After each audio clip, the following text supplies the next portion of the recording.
একজন না মানে জাতীয় বিশ্ববিদ্যালয়ের আপডেট নোটিশ, আমি ওইটা একটু পয়লা শোনাই। ক্ষোভ থেকে লিখছেন উনি, অনেক ক্ষোভে। এখন উচিত শেখ হাসিনাকে ফিরিয়ে আনা, প্রধানমন্ত্রী বানানো, ফিরিয়ে এনে প্রধানমন্ত্রী বানানো। এখন উচিত খালেদা জিয়াকে আবার গৃহবন্দী করা।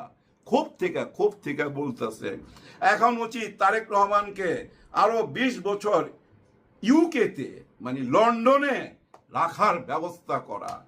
এখন উচিত মির্জা ফখরুলকে 2 মাস জেলে 2 মাস বাইরে, আবার সেই রুটিনে ফিরে যাওয়া। হ্যাঁ, ওনারা তো 2 মাস জেলের ভিতরে রাখতো, 2 মাস বাইরে রাখতো, এভাবে ওনার জীবন পার করে দিয়েছেন উনি। এখন উচিত তালাবন্ধ কেন্দ্রীয় অফিসের সামনে চাদর গায়ে রিজভী আহমেদের সেই এপিক ছবি আবার ফিরিয়ে আনা। এখন উচিত বিএনপির হাজার হাজার কর্মীদের দিনের পর দিন নিজের বাড়িতে থাকতে না পারার পুরনো